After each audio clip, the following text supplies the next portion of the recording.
L'Eurocup Megane Trophy arrive en Angleterre après 7 semaines de coupure. Plus de la moitié de la saison cependant est encore à suivre, il reste donc tout à faire. En pole position, on retrouve Fabrice Wallfisch qui va immédiatement s'emparer du commandement devant Maxime Martin. Les ex-pilotes de la Formule 3000 mènent bon train avec Mathieu Lahaye qui a décroché une double victoire à Donington l'an passé à la lutte à la 3e place avec Ludovic Badet. Rapidement, son coéquipier Dimitri Engelbert est contraint à l'abandon. Ludovic Badet est lui le premier du groupe des leaders à réaliser son ravitaillement obligatoire. Tout le monde le suit, les équipes tournent à plein régime dans les stands. Les ravitaillements s'effectuent le plus rapidement possible.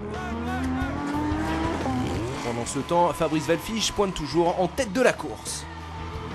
Derrière, Ralf Mestri en grande forme est à la lutte avec Bernard Trinke pour le gain de la 6e place.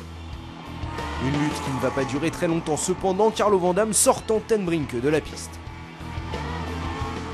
En tête, tout se passe bien pour Fabrice Wallfisch jusqu'au dernier tour où il tombe en panne d'essence. Et ce n'est malheureusement pas le seul du plateau, plusieurs pilotes sont victimes du même problème. Fabrice Wallfisch zigzague pour récupérer le peu d'essence qui lui reste, mais Mestri ne peut l'éviter et c'est l'accident.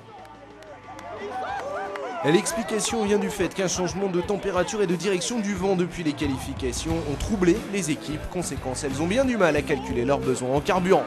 Ce qui fait à la plus grande joie d'inattendu vainqueur à l'image de Mathieu Lahaye de retour sur la plus haute marche du podium, sur la même piste où il avait signé une double victoire la saison passée. A noter à nouveau la présence de 2 Tequan sur le podium, Pedro Pettis parti 14e terminant 2e. Au départ de la 2e course, Maxime Martin qui partait depuis la pole position prend immédiatement les commandes, tandis que derrière, déjà quelques contacts dans le peloton, notamment pour Greg Frankie. Mais immédiatement, Martin se retrouve sous la pression de Fabrice Wallfisch. Pendant ce temps, les coéquipiers Mike Verschoor et Bernard Trinke se lancent dans un superbe duel. Tête à queue fatale en revanche pour Jean-Philippe Madonia.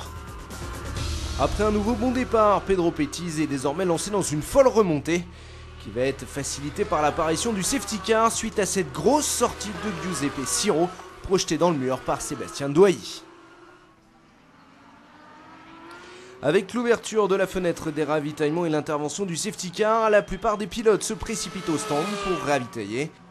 Et tandis que les commissaires nettoient les dégâts en piste, les équipes travaillent à plein régime dans une pit lane surchargée.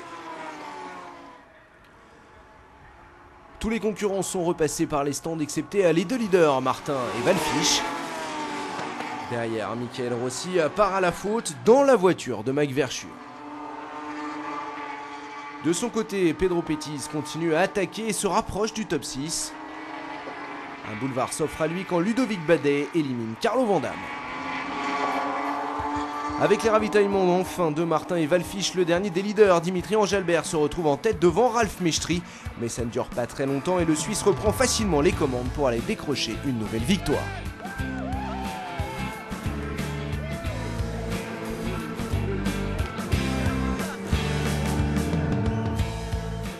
Troisième marche du podium pour Pedro Pettis.